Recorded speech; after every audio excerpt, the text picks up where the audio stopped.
É...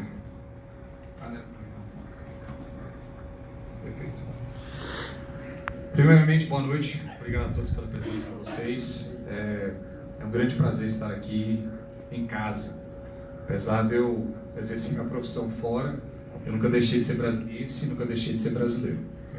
E o bom é que não só a sociedade americana, como o meu departamento, não tem nenhum problema em eu ser cidadão ter dupla cidadania, nem de eu afirmar com todas as palavras que eu amo o Brasil. Não há um conflito aí, pelo contrário, é uma coisa que é bem apreciada lá.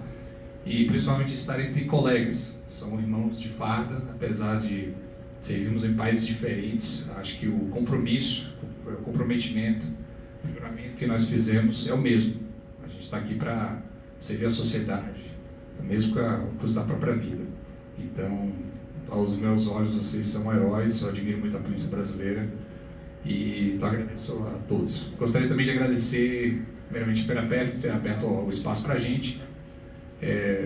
Parceria muito longa aí com o pessoal da Federação, o Sindipol, da Polícia Civil, tem também sido um grande parceiro, e agora o Sindipem também. E somos gratos aí pela oportunidade de estarmos juntos. Então, sem mais delongas, tem como não deixar de agradecer também a Faculdade Real. Eu fui intimado, para quem não sabe, a minha mãe, ela é diretora da universidade, ela não pediu, ela mandou, então como bom filho eu obedeci. Só como né? O comando é muito alto, então a gente sempre obedece, senão a consequência é meio pesada para a gente. Então fui intimado, eu vim para comparecer como ordenado, né? pela comandante aí. Então, sem mais delongas, vamos começar. Quando me pediram a primeira vez para fazer a palestra sobre o modelo de segurança pública, uma das coisas que eu falei é que eu posso até compartilhar. Agora, uma coisa que eu não vou fazer é falar sobre a polícia brasileira. Eu não sou especialista em polícia brasileira, nem sou especialista em segurança americana, para falar a verdade. A única coisa que eu faço é prender gente e levar para a cadeia. É o que eu faço. Agora, quanto às outras coisas, eu não sei. Só que, no decorrer dos anos, à medida que a gente vai aprendendo e vai trazendo material para compartilhar com os irmãos aqui, a gente começou a fazer eu comecei a fazer uma pesquisa para saber bem exatamente por quê que a polícia americana, primeiro, ela é tão conhecida, e segundo, por que a gente consegue os índices de resolução que a gente consegue, né? O que está por trás da engrenagem? Por que a polícia tem esse resultado que tem? E através das pesquisas eu comecei a ver, então é por isso. Eu comecei a ver por trás. Uma coisa é dirigir o carro, outra coisa é olhar debaixo do capô. Então, basicamente foi isso, foi aprender um pouco de como é que a gente chegou onde chegou. E eu me surpreendi muito porque, como eu fiz uma palestra no CONAPEF, acho que 1 ano ou 2 atrás, o paralelo que se traça com a polícia brasileira é incrível. E acho que na medida que a gente for passar na palestra, vocês vão ver. Muito que a gente consegue, que a gente sabe da polícia brasileira, da polícia americana, são através de filmes, né? Séries, The Wire, tem quais outras séries aqui, Chips, né? Não sei quais outras que estão passando na TV. CSI e outras, né? E outros filmes também, Marcados para Morrer, Duro de Matar e por aí vai. Então, ao decorrer dos anos, e eu também era esse cara, eu comecei a ter uma imagem da polícia americana através dos filmes. De um certo ponto, até um pouco fiel exatamente à nossa realidade, mas em outras partes não tem nada a ver com o nosso trabalho da polícia.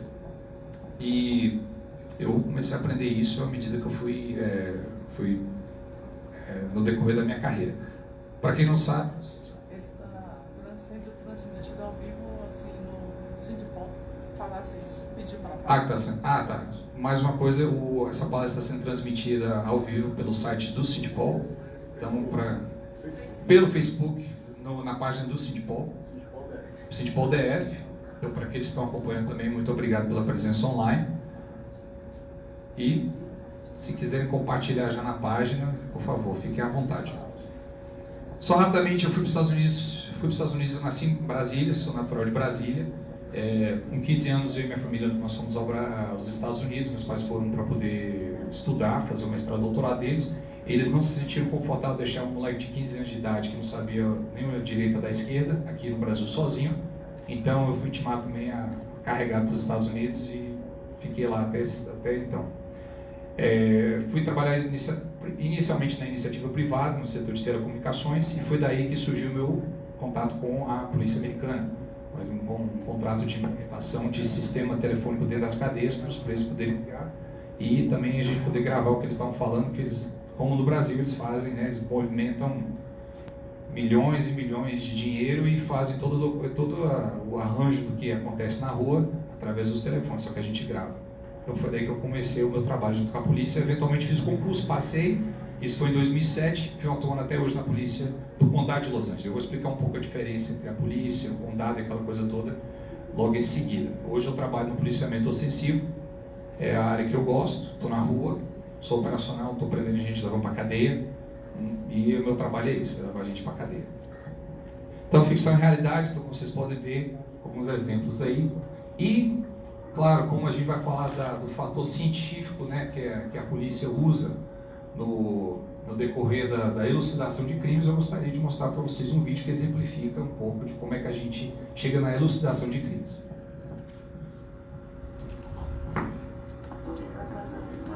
His face, but I heard him. He was singing along to the music at the bar. Do you remember what he was singing? I think it was that song, I Want It That Way. Backstreet Boys, sound familiar?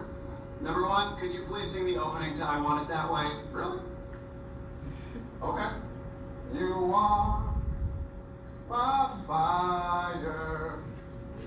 Number two, keep it going. The one desire. Number three, believe when I say. Number four, I want it that way. Tell me why it ain't nothing but a heartache. Tell me why it ain't nothing but a mistake. Out of the fire, I never wanna hear you say, woo! I want it that way. Oh, chills. Number five, killed my brother. Oh my God, I forgot about that. Só uma descontração. Não, a gente não usa isso para descobrir crimes, tá? Mas é uma descontração, então, como vocês podem ver, a mística da polícia americana permeou.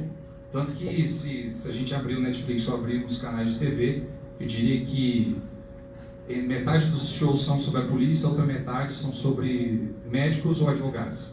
Mas metade dos shows são sobre a polícia. Então, essa também é a mística que a polícia americana hoje tem na sociedade americana. Mais alguns números rápidos. Para quem não sabe, Estados Unidos é uma federação, nós temos 50 estados. Atualmente nós temos 750 mil policiais, que são parte de 19 mil agências policiais. 19 mil agências que prestam serviço completo de A a Z. Tá? Algumas com mais especialização em outras, por exemplo, o DEA tem uma especialização na área de narcóticos, o FBI na área de crimes parecido com a Polícia Federal e também na área de terrorismo.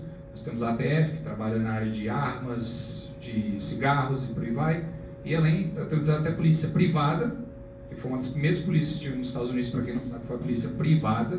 Isso é um conceito que eu entendo que algumas pessoas têm dificuldade de entender, mas a gente pode até falar sobre isso depois. E claro, as polícias de município, equivalente às guardas municipais, as polícias de condado, que é como a minha, e outras polícias, e até a polícia do Detran. Nós temos a polícia do Detran lá, que são policiais, investigadores, fazem um trabalho excelente. Estou vendo os colegas aqui do Detran, me lembrei deles. Então, a gente fala um pouco sobre a especialização das polícias. Então, são 19 mil agências, cada uma a sua especialização, umas com muitas especializações, outra com um foco específico. E para a gente custa aproximadamente 120 mil dólares para fazer um policial. Hoje o cálculo mais ou menos é entre 100 a 120 mil.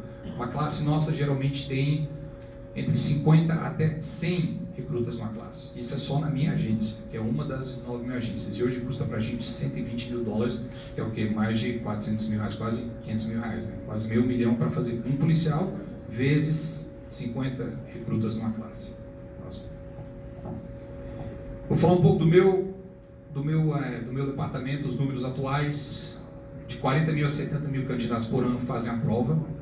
Desses, de cada 1.000, entre os 40 e 70 mil, de cada 1.000, 100 passam para a próxima fase, que é a fase da investigação social e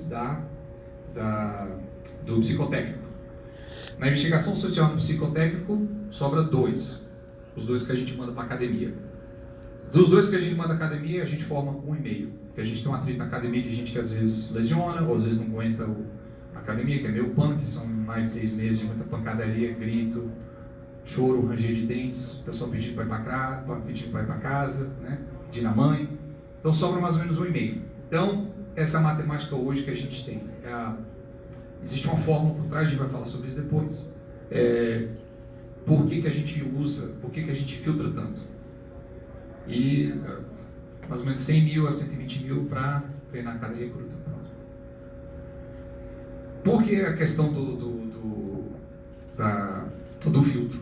Porque o nosso processo hoje, ele é o que chama de VPP. São 3 partes que o Psicotec basicamente filtra. Porque a gente está procurando vocação, perfil e personalidade. E muita gente, eu já conversei sobre isso, falar, mas a legislação brasileira nunca isso vai acontecer. Realmente, na nossa também não tinha. E foi preciso um amparo científico para poder a gente chegar lá, e a gente vai conversar sobre isso depois. Mas uma pessoa, mas como é que filtra tanta gente? Por causa disso, porque tem que passar por 3 peneiras para chegar lá. Através do nosso Psicotec, a gente usa o Myers-Briggs e o MMPI. Próximo. Os números também, a média de um policial hoje, ele tem 39 anos e meio de idade. E algo muito peculiar que a gente descobriu alguns anos atrás, isso foi recentemente, 5, 6 anos atrás. O QI da população geral americana é de 98. O QI médio de um policial é 104. A gente não sabia, a gente descobriu isso por acidente. Ninguém sabia que os policiais tinham uma média do QI um pouco mais alta.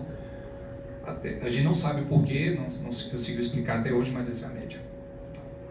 83% dos policiais que entram somente têm o 2º grau hoje. Os outros 17% correspondem às polícias federais, da camada federal como a FBI, que requerem qualquer curso superior, mas tem que ter uma graduação para entrar. A maioria das agências estaduais e agências de policiamento municipal, isso não é um requerimento. Então, 83% dos que entram somente com 2º grau. Mas dos que entram, 45% acabam recebendo a graduação porque há um incentivo muito grande para poder fazer uma graduação uma vez que está lá. E aí tem convênio com faculdade, universidade, desconto na matrícula e por aí vai. E o pessoal sempre fala sobre questão de salário. Ah, mas como é que é a questão do salário dos Estados Unidos? Bem, segundo o censo americano, um domicílio de classe média, formado por 2 pessoas, tá? Que trabalham em tempo integral, não são autônomos, quer dizer, eles trabalham, têm um emprego, uma profissão, né? E é uma profissão, vamos dizer, me esqueci a palavra agora. Eles têm uma fonte de renda estável. Muito obrigado, é isso que eu estava querendo dizer. De mais ou menos 55 mil ao ano, que corresponde a mais ou menos 4.500 por mês, os 2. Não cada um 4.500. Os 2 ganham mais ou menos 4.500 para manter o domicílio, isso é considerado classe média. Um policial sozinho, a média começa de 5.500, um policial. Então, um domicílio com 2 policiais seria 11 mil. Mas um policial ganha mais ou menos 5.500 no seu primeiro ano de trabalho. Uma vez que ele chega no topo da patente dele, não é no topo da carreira, no topo da patente, como eu estou hoje, esse salário duplica. Mais ou menos entre 10, 11 mil ao mês, uma vez que chega. Isso é só o primeiro ano, porque é uma progressão salarial dentro da patente dele. E uma vez que ele vai para a próxima patente, que seria no caso, geralmente, sargento, ou às vezes depois tenente, aí mais há uma progressão salarial e por aí vai aumentando. Aposentadoria normal de um americano civil é de 65 anos, o policial é 55 anos, 10 anos mais cedo, porque entende-se que o policial, pela fato de ser exposto ao que ele é exposto, tem um impacto muito grande na saúde mental, física e até espiritual dele. Então, por isso que os agentes de segurança, quem trabalha de segurança pública, tem uma aposentadoria 10 anos mais cedo. Mas há uma razão por quê, e vocês vão entender por quê. Eu já vou falar, a porcentagem da contribuição, a porcentagem, a questão de ano, o pessoal se pergunta, como é que funciona a questão da aposentadoria, o valor final? Para cada ano servido é mais ou menos 3%. Então, para quem trabalhou 10 anos, 30%. 20 anos, 60%. 30 anos, 90%. Só que a matemática é um pouco mais do que isso, porque geralmente você vai aposentar na polícia com 105% do seu salário. Há muitas deduções de imposto de renda que não se aplicam uma vez que a pessoa está aposentada, então a pessoa acaba ganhando mais do que ela estava quando estava trabalhando. Já na população normal, isso é de 2% ao ano. Tá? Por que que... Então, por exemplo, no meu caso, eu tenho uma previdência privada, muitas agências policiais acabam indo por previdência privada, só que as previdências privadas, os caras são bons de matemática, descobriram uma coisa, compensa muito, até demais, ter uma aposentadoria, oferecer uma aposentadoria para policiais e agentes de segurança. Por quê? Porque os policiais morrem 12 anos a menos que a população geral dos Estados Unidos. Eles geralmente morrem 5 anos após a aposentadoria. A média de vida de um policial é 5 anos. Então imagina, o cara, né, contribui durante 30 anos, só colhe aquele salário durante 5 anos e morre. Pum, o resto do dinheiro ficou no... Então, hoje um dos fundos mais rentáveis que tem exatamente é os fundos de previdência privada para os agentes de segurança pública, porque é muito rentável. Ninguém consegue sacar o dinheiro, pelo menos 10, 15 anos, para aproveitar um imposto de vida. Eu acredito que no Brasil acho que é mais ou menos a mesma coisa, pelo que eu ouvi falar. Isso é algo que a gente está tentando resolver. Muitos têm a questão do estilo de vida, que a pessoa vai de ser super operacional, sentando o pé na porta durante 30 anos e de repente a zero. Aí vai cuidar da horta, da noite para o dia. E isso causa um enorme problema na saúde do policial. A média nossa é de 135 policiais mortos anuais no decorrer do seu serviço, o que equivale a 1 a cada 58 horas. E um fenômeno que eu sei que o Brasil está passando pela mesma coisa, porque vários colegas já falaram sobre isso, é a questão do suicídio, a questão da saúde mental do policial. Hoje morrem mais policiais por suicídio nos Estados Unidos do que na linha de frente trabalhando. Ano passado, 2018, foram 159 suicídios. Então o fenômeno não é isolado somente em um país. Países da Europa também estão passando pela mesma coisa, o México também é a mesma coisa. O que nos leva a acreditar que não é uma questão somente de salarial, existe alguma coisa que a gente não está vendo. Várias pesquisas estão acontecendo para tentar resolver essa questão, só que até agora a gente não conseguiu elucidar esse grande mistério.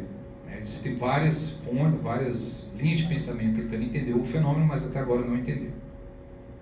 Só rapidamente, Califórnia, onde eu trabalho, como vocês podem ver, são 50 estados. Califórnia é a terra do cinema. E qual a diferença entre condado e município? Como é que funciona? Como são 19 mil agências, né? Qual a fala de vocês? Né? Qual a diferença entre a LAPD, a polícia do xerife e por aí vai? Basicamente assim, condado, vamos usar o exemplo de Brasília. O Distrito Federal seria um condado, formado por várias RAs. Tá? Então, por exemplo, Taguatinga seria uma cidade, um município, Ceilândia também, por aí vai. Então, a mesma coisa.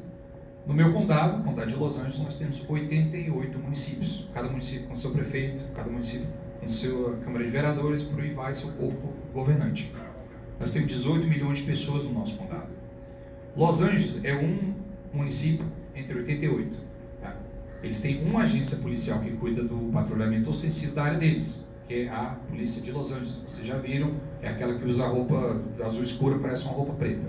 É muito famosa nos filmes. Do condado inteiro, metade tem seu departamento de polícia. Então, para quem já visitou os Estados Unidos, eu conheço. Se você for em Beverly Hills, tem o seu próprio departamento de polícia. Vocês ganham bem pra caramba. A Polícia de Los Angeles cuida do maior município, do condado, claro. Eles são responsáveis pelo patrulhamento ostensivo lá. Por aí vai. 40 dos 88 tem seu próprio departamento de polícia. Tá, mas e os outros? Né? 48. E aí? Os outros 48 tem agente, departamento de xerifes do condado de Los Angeles para fazer o patrulhamento ostensivo. São a agência que faz tudo. Desde o patrulhamento ostensivo na rua, prender bandido, pegar ocorrência, investigação, SWAT e por aí vai. Helicóptero, esquadrão de bombas, tudo são oferecidos por essas agências. A média de agência hoje nos Estados Unidos é de mais ou menos 12 policiais. Então é impossível uma agência daquela ter todas as unidades especializadas que um departamento grande teria, como o meu.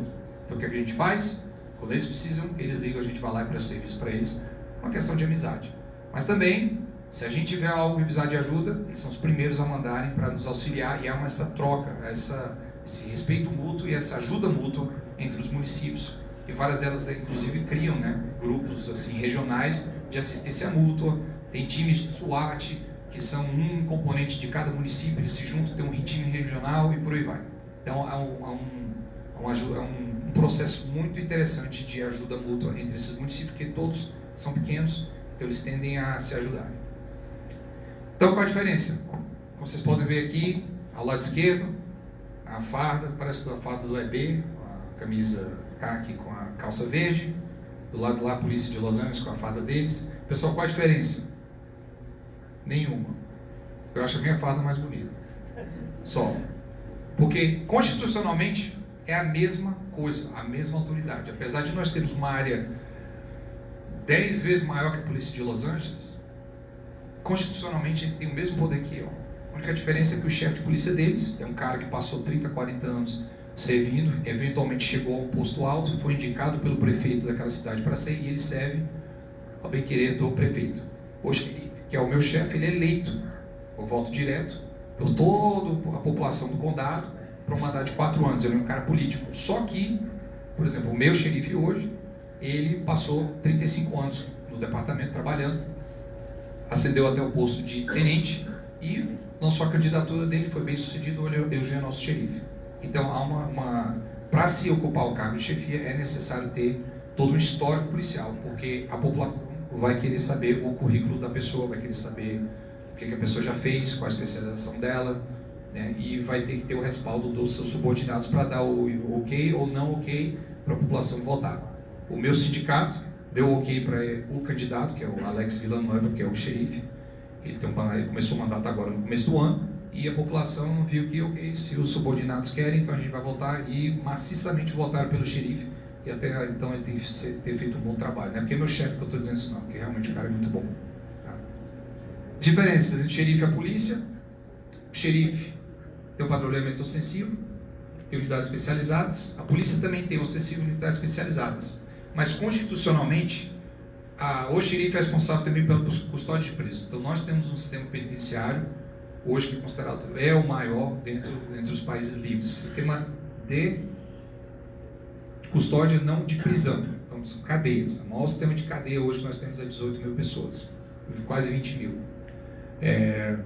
Também nós cuidamos da segurança do judiciário. Então se você for em qualquer fórum americano, ou do condado de Los Angeles, você vai ver alguém fardado daquele jeito, ele é o cara que bota a ordem dentro do fórum, é o responsável pela segurança do juiz, do magistrado, e se a pessoa sai da linha, ele que coloca a algema e leva preso, porque saiu da linha dentro do fórum. E responsável também em alguns condados, não meu, mas em alguns condados é responsável também pelo IML. O xerife ele tem o título honorário de chefe do IML, apesar dele não ter feito curso de medicina, não é médico legista, mas ele é responsável por aquele departamento, e abaixo dele tem um diretor, que é o médico legista, formado em medicina, forense, patológica, aquela coisa toda, e ele serve naquela capacidade, mas ele administra aquele departamento também. Seria uma unidade especializada.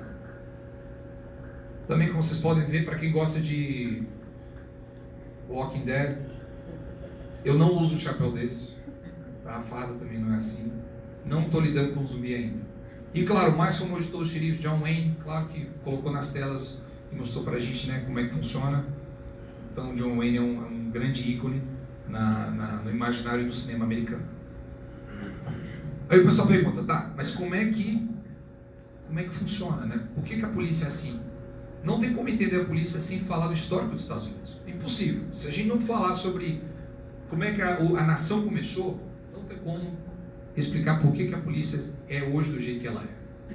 Então, rapidamente, para quem não sabe, os Estados Unidos começou porque uns peregrinos, que eram religiosos, eles estavam muito incontentes com a perseguição que estava acontecendo pela coroa inglesa. Estavam sendo perseguidos, não gostavam daquilo. Por quê? A coroa, na forma do monarca, ele era o executivo, o judiciário e o legislativo em uma pessoa só. E ele desmandava e não gostava, né, da fé desse pessoal. Falou, então beleza, então a gente vai vazar. Pegaram, juntaram 3 navios, cruzaram o Atlântico e chegaram até essas terras onde eles falaram, bem, aqui a gente vai fazer o que a gente quer, cada um no seu canto, entendeu? A gente não vai ter ninguém acima de nós mandando na gente, quem vai mandar na gente somos nós, no mais baixo nível possível. Então a gente não gosta de governo grande, a gente não quer nada de gente fardada do exército, entendeu? Servindo a coroa, para vir aqui, quebrar a porta, matar a gente, tomar o que eles querem. Nunca mais isso. Foi daí que surgiu as 13 colônias, que foi o início dos Estados Unidos. Então os Estados Unidos já começou com gente que não queria nada a ver com o governo grande, que não nada a ver com o governo centralizado, queria nada a ver com gente fardada, tinha um pavor de gente fardada. Qualquer coisa de gente fardada é sinônimo de tirania. Então, ó, não queremos mais. A gente vai fazer o nosso próprio policiamento aqui, de manter a vila segura, que vai ter turno entre os homens da vila, vai cuidar da segurança, e a gente não precisa de ninguém mais mandando a gente ou fazendo isso. A gente queremos ser independentes. E foi aí que começou. E durante muito tempo, os Estados Unidos foi basicamente isso. Eram 3 colônias independentes uma na outra, cada um vivendo a sua vida, sem interrupção. Bem, vou fazer uma pausa aqui. Em 1748, o Barão de Montesquieu, que é um grande filósofo, ele escreveu o chamado Espírito das Leis. Por que eu estou falando sobre filosofia? Porque os homens que fundaram os Estados Unidos eram estudiosos da filosofia. E eles queriam que todo esse conhecimento, essa sabedoria, né, de vários anos fosse aplicada a essa nova terra chamada Estados Unidos. Né? Então eles falaram, a gente vai fazer tudo ao contrário do que a Inglaterra fez. Nós vamos fazer baseado em princípios, não de gente que não sabe de nada, mas princípios que vêm sendo carregados através da filosofia. Então, o Barão de Montesquieu, em 1748, foi onde surgiu a primeira ideia sobre a questão da divisão dos poderes. Ele falou, é muito ruim ter em uma pessoa todo o poder concentrado. Então foi daí que surgiu essa divisão entre o legislativo, o executivo e o judiciário. A separação de poderes. Por quê? Porque aí seria difícil impor uma tirania. Porque um poder seria igual ao outro, um seria maior que o outro, e os 3 teriam, cada um no seu quadradinho, suas responsabilidades, mas acima de tudo, teriam a responsabilidade de fiscalizar um ao outro. Dizer, bem, executivo, você não está fazendo certo, você deve fazer assim, mas não se atreva a fazer o que é meu, porque a minha responsabilidade é minha. Por aí vai entre os 3 poderes. No Brasil, é a mesma coisa, nós temos o legislativo, o executivo e o judiciário. A maioria das repúblicas são assim hoje no mundo. Então há um respeito mútuo, não existe um poder maior que o outro, e cada um faz o que tem que fazer nas suas atribuições. Vocês vão entender por que eu estou falando sobre a questão da filosofia. Beleza. Então, entre 1800 e 1900, foi quando surgiram as primeiras polícias na costa leste, que foi onde foi colonizada primeiramente. E era um amadorismo muito grande, porque ninguém sabia como fazer polícia. Ninguém sabia como é que faz polícia, mas sem ter que depender do governo. Porque o governo é ruim, o governo quer tirania, aí daqui a pouco os caras não querem mandar na gente, a gente gosta disso, mas ao mesmo tempo a gente tem que ter ordem, porque sem ordem não tem progresso.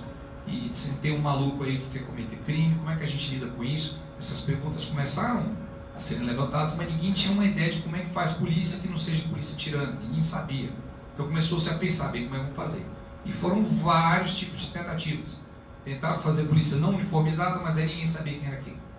Tentaram chamar criar uma milícia, mas aí, bem, a milícia não é treinada, os caras não dão para isso, como é que faz isso, né? Tentar de tudo. Falou, não, então junta ali uns caras aí, chama alguém do exército para botar ordem e vamos para frente. Não funcionou. Nós tivemos o nosso primeiro caveirão, uma das polícias, o cara pegou um carro, colocou chapa naval, fez um carro blindado, saiu com uma metralhadora para matar a bandidagem. Aí o pessoal, não, mentira, não vamos fazer isso não. Foi o primeiro caveirão na história dos Estados Unidos. Então assim, a população tinha esse medo. Então isso foi guiando como é que a gente faz, e ninguém sabia como fazer. Até que, em 1820, surgiu Sir Robert Peel. Ele foi o fundador da Polícia Metropolitana de Londres, a famosa Scotland Yard. Para quem gosta dos livros, falando sobre o Jack o Estripador e por aí vai. Bem, aquela polícia começou com a Scotland Yard. E ele criou os 9 princípios da polícia moderna. Por quê? A Inglaterra queria profissionalizar a sua polícia, ela não queria depender do exército, queria fazer algo à parte, mas queria uma polícia regimentada, uma polícia disciplinada, uma polícia que exercesse o trabalho que deveria ser feito de policiamento urbano, porque a Inglaterra, Londres principalmente, tinha expandido de uma forma enorme, criminalidade tinha subido a níveis horripilantes e ninguém sabia como lidar com isso. Então falou, bem, vamos criar uma polícia. Então ele é um estadista, falou, bem, então eu vou criar. E ele criou a Polícia Metropolitana e numa dos seus princípios, para quem quiser pode bater no Google, depois você pode ler todas as 9, mas a 8ª, ele falou algo muito interessante. Ele falou assim, reconhecer sempre a necessidade de estrita adesão as funções policiais executivas, quer dizer, do Poder Executivo, e abster-se de parecer usurpar os poderes do Judiciário, de vingar indivíduos ou o Estado e de julgar sumariamente e punir os culpados. Muito bonito no papel. Como é que faz isso na vida real, né? Principalmente em alguns países é meio complicado. Mas o que ele estava falando é o seguinte: o Barão de Montesquieu já estabeleceu uma diferença entre os três poderes. A polícia está aqui para executar a lei. Ali quer botar a ordem, a lei está escrita assim, nós vamos aplicar dessa forma. Logo, para não ter essa questão da usurpação de poderes, ou, não, eu sou policial, mas eu também sou do legislativo, então eu vou legislar também. Ou eu sou policial, mas também sou do judiciário, eu sou as duas coisas. Porque aí para dar aquela impressão da questão da tirania, mas para exatamente observar as diferenças entre um poder e o outro, é que ele escreveu isso. O que os Estados Unidos fez? Pegou exatamente isso e falou: então a gente vai fazer a nossa polícia moderna exatamente como o pessoal do outro lado fez, né? A gente não tem mais mágoa com a coroa, a gente já brigou, mas aí os caras estão com uma ideia. Então, com a polícia americana, a gente vai fazer exatamente como o Sir Robert Peel, que criou a polícia moderna, e vamos pegar esses 9 princípios. Acredite ou não, entre os princípios está falando sobre polícia comunitária, está falando sobre a polícia estar abaixo, né? Ser do povo, para o povo, pelo povo. Tudo isso que a gente está vendo hoje, né? Uma renascença na polícia em vários lugares do mundo, surgiu exatamente aí. Surgiu em alguém que já tinha escrito isso em 1820. Só que o que acontecia? Como eu falei, a polícia estava assim, a gente não sabia o que fazer. Como não sabia o que fazer, a polícia deixou de ser profissional. O policial era tipicamente um bonachão. Era um cara que estava vestido farda, mas não sabia o que era o poder dele, o que ele tinha que fazer, o que ele tinha que deixar de fazer, quais as atribuições dele. Ele não sabia de nada. Ele simplesmente estava perdido. Era um cara que chegava, intervia, mas não tinha embasamento jurídico. Ele não sabia qual era o limite dele como executivo, né, representando o poder executivo, para poder atuar como policial. Ele não sabia. Aí o que aconteceu? Pelo fato de ele não saber, né, e não existir um poder forte de fiscalização, o crime organizado tomou conta da polícia. Ele literalmente infiltrou na polícia e começamos a ter muitos problemas. E também, claro, nós temos um passado muito, muito grave nos Estados Unidos na polícia, que foi na época da luta contra dos direitos civis, em que os governos locais usaram a polícia como braço armado, né, literalmente como braço armado, para poder conter rebeliões de cunho racial. E hoje a polícia até hoje está tentando lidar com isso. Isso que aconteceu há quase 100 anos atrás. Essas tensões raciais que existem nos Estados Unidos. E a polícia até hoje está colhendo e tentando melhorar a imagem quanto a isso. Fizemos um ótimo trabalho no decorrer dos anos. Mas a gente viu, o que a gente faz hoje, a gente se lasca e depois tem que tentar consertar daqui a 100 anos. Então, nunca mais isso. Vamos parar com isso. Rapidamente, 1800, movimento reformista. Em 1850 foi a primeira vez que surgiu a questão do parlamento, né? Gente, a gente não pode ser diferente do outro, a gente tem que meio que parecer o pessoal na rua ver quem é. E foi difícil, porque, como eu falei, o pessoal, a gente não gosta de parlamento que parece ser militar e parece ser tirania. Então, o pessoal, aos poucos a população foi aceitando, mas foi um parlamento assim, um pouco mais discreto, né? Que era para não parecer muito tirano também. Em 1874 surgiu a primeira associação, o primeiro sindicato, que foi chamado Associação Nacional Penitenciária. Foi a primeira vez, porque ninguém tinha um sindicato. A polícia falou: sindicato? Sindicato o quê? Que isso? Né? Só quem é que ia buscar melhorias pela polícia? Né? A polícia tinha uma carga horária de 6 dias na semana, às vezes 7. Às vezes tirava folga a cada 2 semanas, quer dizer, trabalhava o dia inteiro. Uma carga horária de 12 até 16 horas diárias. O intervalo de almoço e janta entre as 8 restantes. Então, assim, absurdo. Não tinha progressão salarial, não tinha hierarquia, não tinha nada. E não tinha quem buscar essas melhorias, não tinha quem batalhar em prol da polícia. Foi daí que surgiu, em 1874, a Associação Nacional Penitenciária. Era a única. Tanto que os policiais tiveram que se associar à Associação Nacional Penitenciária, porque a própria polícia não tinha um sindicato.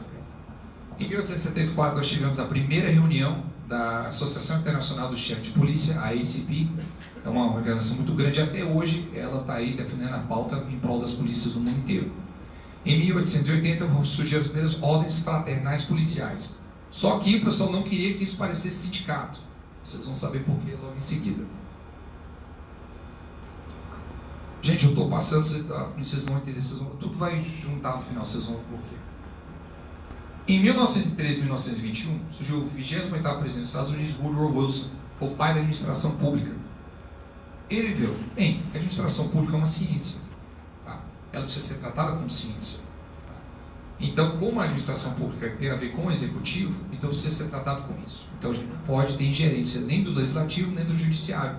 Então, precisa se criar uma nova disciplina para que lide com gestão de pessoas, gestão de recursos humanos, gestão financeira, por aí vai. Foi daí que surgiu a administração pública, os princípios científicos da gestão e a carreira única. Por quê? Ele pensou, bem, a polícia principalmente precisa de gestão de pessoas. Nós não temos essa disciplina.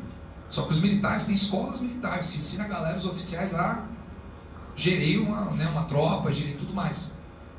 Funcionou, só que no papel era uma boa ideia. Só que o que aconteceu? Os oficiais falaram, ser polícia, ralé, ganhando mixaria, os caras que não sabem fazer, não sabem a primeira coisa sobre disciplina militar, Deus me livre, adesão zero. Os militares não queriam ter nada a ver com a polícia, porque era uma profissão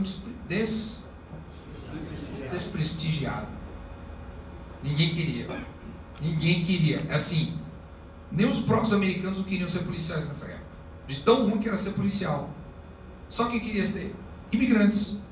Tanto que uma tradição que vocês podem ver em muitos vídeos, em funerais policiais, é o que? O cara da gaita de fole. Por quê? Os irlandeses, que eram os imigrantes que acabaram de chegar nos Estados Unidos, eram os únicos que queriam pegar esse serviço tão ruim que era ser policial. Ninguém mais queria. Então daí surgiu, né, a tradição de nos funerais policiais ter a gaita de fole, que é uma herança nossa dos primeiros policiais na costa leste, que eram os irlandeses. Em 1900 começou a primeira vez que nós começamos a falar sobre carreira estruturada, progressão, né, dentro da carreira, promoções, meritocracia, educação e treinamento. Por quê? Sem profissionalismo, sem educação, a polícia ia continuar sendo uma polícia péssima. Ninguém ia gostar.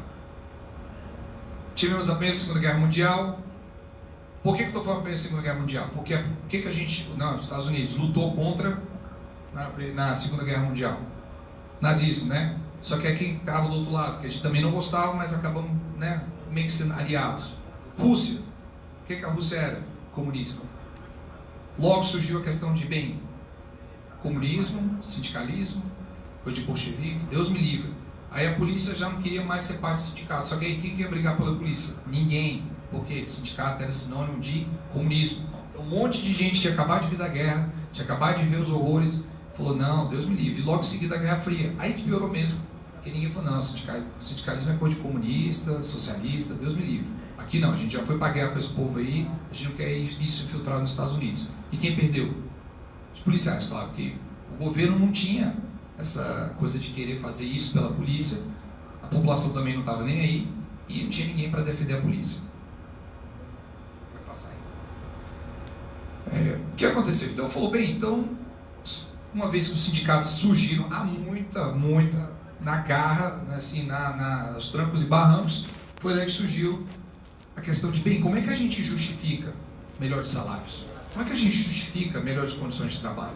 Como é que a gente vende a ideia de que o policial tem que ser profissional, que o policial tem que ser bem preparado? Como é que a gente faz isso? Tem como é só a gente chegar e falar, a gente precisa porque a gente precisa. Daí surgiram, falei, então tá, beleza, eu já sei o que é. O americano gosta de ciência, a população gosta de dados, gosta de ciência. Então vamos encomendar para as grandes instituições de ensino dos Estados Unidos pesquisas na área. Porque a gente tem números, a gente consegue mostrar olha o número. Vocês não gostam de ciência, né? Então, a ciência está dizendo isso, isso e isso. Daí surgiram várias teorias científicas que faziam o amparo do trabalho policial. Claro, por exemplo, em 1921 surgiu a primeira questão sobre a carreira única, né? Falando o policial precisa estar numa carreira única, precisa ter a questão do avanço na meritocracia. Se o cara é bom, ele precisa promover. E claro, a teoria Broken Windows, que é a teoria de janelas quebradas, que todo mundo aqui conhece, não preciso nem falar sobre ela, mas surgiu exatamente de um acadêmico que estava trabalhando a serviço da polícia. E a polícia, com o aval e com a credibilidade que foi dada por esse estudo, foi que conseguiram reduzir drasticamente os níveis de violência em Nova York. Então todo ele falava, são um bando de tirano. Não, nós temos um respaldo científico aqui do estudo, de tal universidade, de tal pesquisando, que não é policial, está dizendo que a gente deve fazer dessa forma e tal o resultado, porque nós tínhamos um respaldo. Vai passar. Aí surgiu a primeira questão da carreira única, porque até então, isso é uma coisa cíclica, tá? Não é só, né? Uma coisa que acontece sempre nos Estados Unidos. De vez em quando aparece a ideia de que, bem, ser policial é difícil, mas gerar policial é fácil. Eu sou um antropólogo, eu consigo gerar polícia. Eu só entrar com o chefe, mando, entendeu? Eu tenho uma visão geral de segurança pública, nunca pisei o pé numa viatura, nunca coloquei uma farda, nunca coloquei algema em ninguém, mas eu dou conta, entendeu? Eu não fiz o curso, mas eu dou conta. De vez em quando aparece essa ideologia assim, cíclica, sempre aparece. Né? Aí, claro, um cara que gostava da polícia, mas via que a carreira policial era semelhante às outras carreiras, pensou, bem, existe uma coisa aí. Para a administração pública moderna, o Peter Drucker, para quem estuda o assunto sabe que é um grande nome, é basicamente o nome na administração pública, o Peter Drucker. Em 1959, ele fez uma pesquisa sobre perfis de trabalho. Eram pessoas que, no seu perfil de trabalho, elas conseguiam ligar A a Z, ligar os pontinhos. Não era aquele cara de fábrica que assim, faz o movimento repetitivo na linha de produção, mas era o cara que conseguia imaginar coisas e fazer aquilo acontecer, né? Na indução e na dedução. Eram trabalhadores que trabalham com criatividade, né? De chegar numa coisa e ver e descobrir e falar, bem, é isso aqui que é. Né? E ele cunhou o termo trabalhador do conhecimento. Só que ele foi além.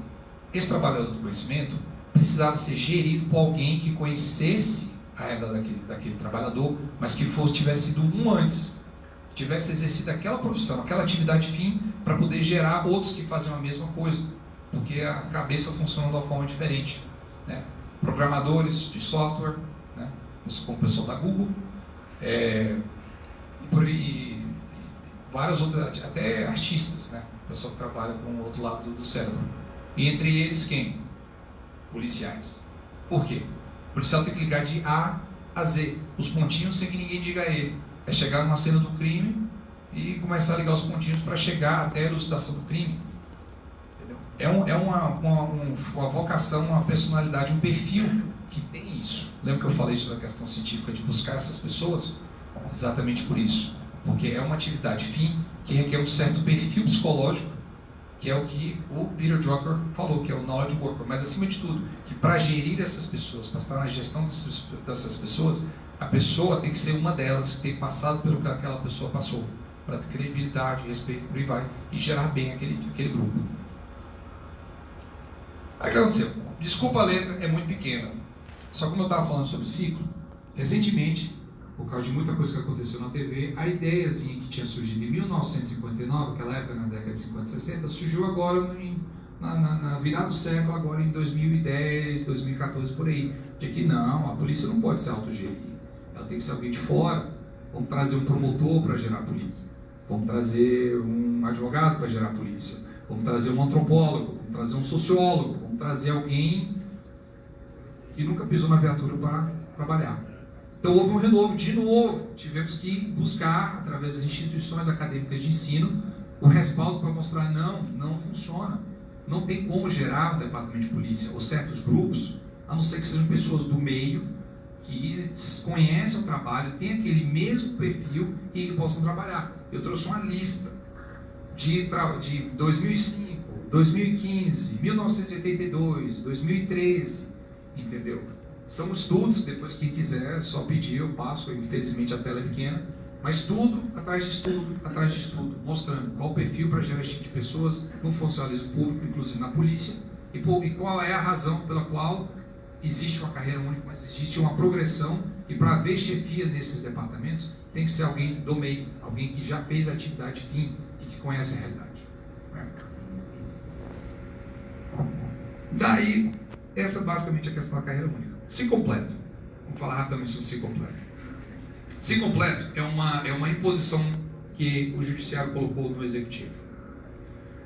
Nós temos algumas emendas constitucionais, a principal delas sendo a 6ª emenda constitucional que se aplica à polícia. O que ela fala? De que a pessoa que foi acusada do crime, ela tem o direito garantido pela emenda constitucional de olhar no olho da pessoa que acusou e confrontar aquela pessoa dentro de um acordo de lei, dentro de um fórum. Quem é essa pessoa? O cara que colocou a algema na pessoa. Só que para haver esse confronto, que acontece? Ele está olhando, né, o advogado, né, no caso, a pessoa, através do seu advogado de defesa, está fazendo perguntas, né, para o policial que prendeu. Pergunta, por que você prendeu? Porque eu cheguei no local do crime, eu vi A, B, C, D, E, E, eu conversei com a testemunha A que me disse isso, eu conversei com o porteiro do lugar que me falou isso, isso, isso, eu falei com o filho da pessoa que falou isso, isso, isso. Quando eu cheguei, eu vi marca de sangue, eu vi cápsula de projétil, eu vi marcas de mão ensanguentada na parede, eu vi isso, isso, isso, isso, isso. Isso foi para proteger o sistema judiciário, para proteger a pessoa daquele... Bem, eu não estava lá, mas eu ouvi falar que havia projéteis no chão. Eu ouvi falar, alguém me disse, que tinha sangue no chão. Eu não estava, mas eu ouvi falar, que é o chamado hearsay. Então, para proteger, colocaram isso, né? E ainda por cima, colocaram na primeira, quarta emenda constitucional de que o Estado também era réu nessa questão. Se o Estado, no caso, na figura do policial, chegasse, prendesse alguém, ou impusesse, fizesse o trabalho de executivo para uma pessoa, de prender aquela pessoa, levar para a cadeia, e eventualmente chegar no judiciário e for acusado de um crime, o Estado também teria que se submeter a isso, de ser, da pessoa olhar no olho do Estado, seja ele o promotor, ou seja ele, no caso, o policial que prendeu. Então, toda vez que eu prendo alguém, o que é que eu recebo? Notificação para aparecer na corte. Para quê? O acusado, juntamente o advogado de defesa, olhar na minha cara e perguntar por que eu prendi o cliente dele. E eu tenho que dizer não, porque eu cheguei à conclusão A, B, C, D e E, e é por isso que eu prendi. Então não tem como ser terceiros, não tem como eu terceirizar esse trabalho, porque o judiciário falou que eu não posso. Então por isso que eu tenho que estar presente, né? Posição. Então começou o quê? Common Law, que veio, né, da Europa, baseado na lei romana, que também veio com isso, e até na Bíblia, de um país cristão que falou em Atos 25:16, de que, né, a pessoa tem o direito de confrontar a pessoa que foi feita a acusação. Por que eu estou citando?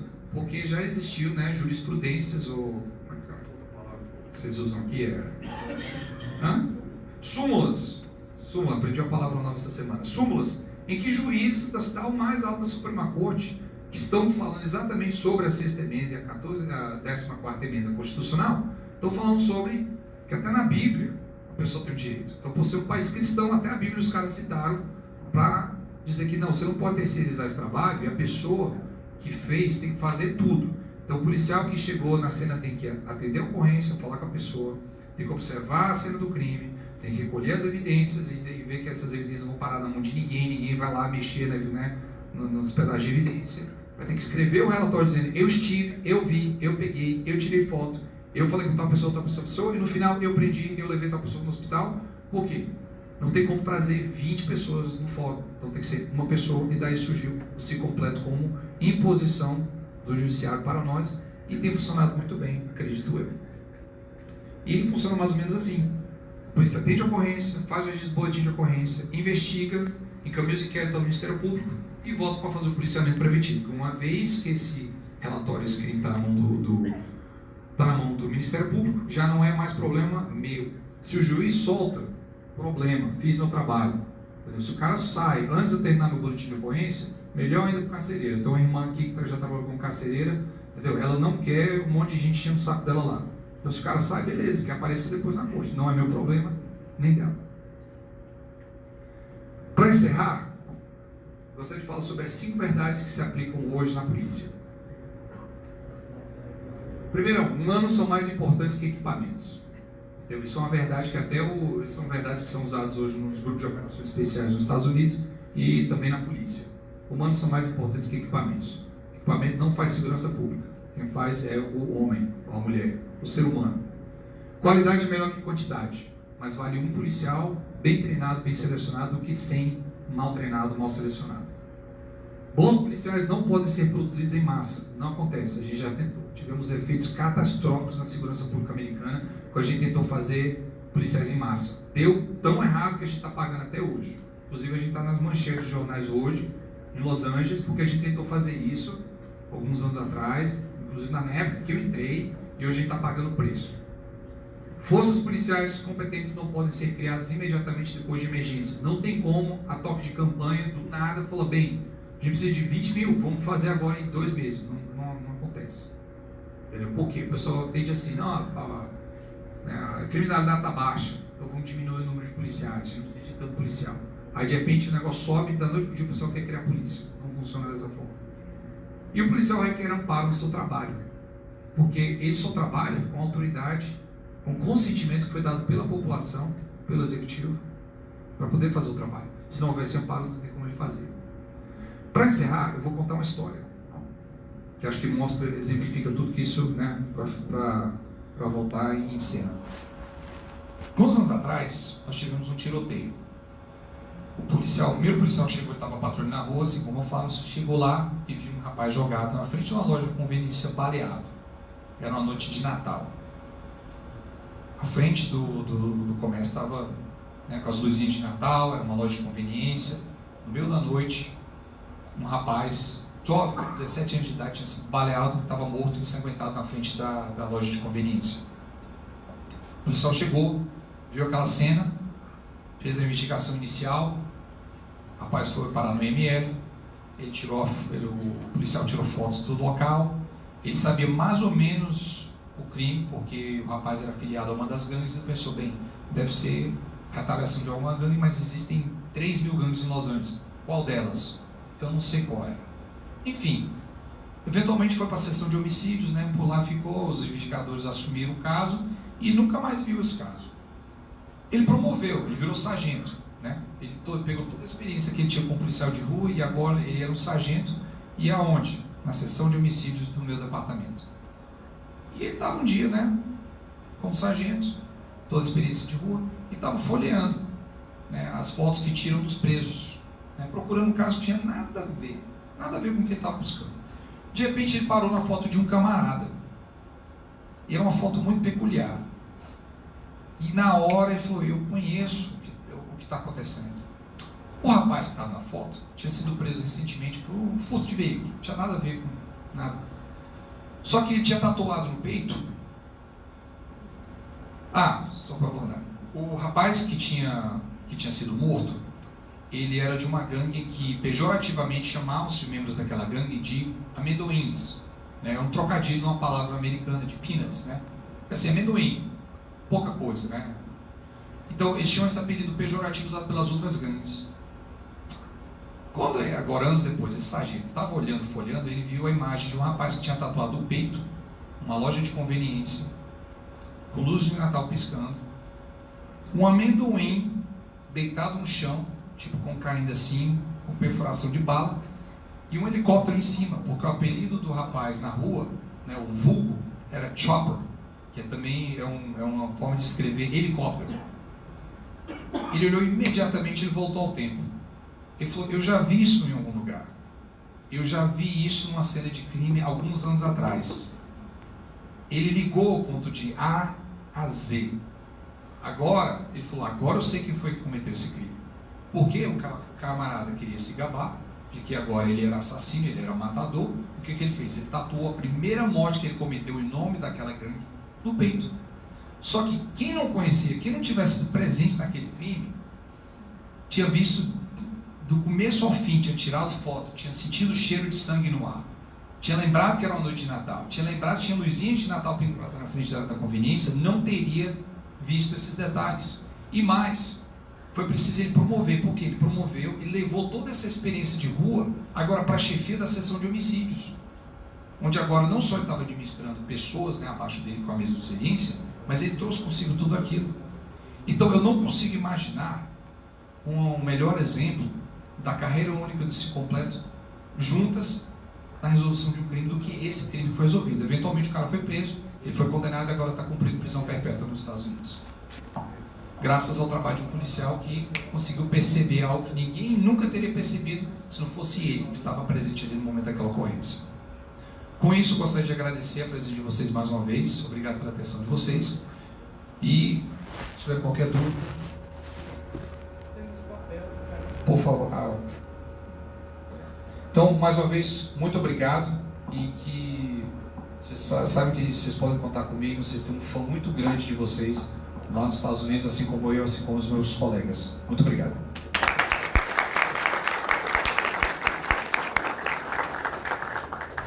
Muito Muito obrigada, Eliel. Pessoal, nós vamos fazer uma pequena pausa agora. Eu quero convidar vocês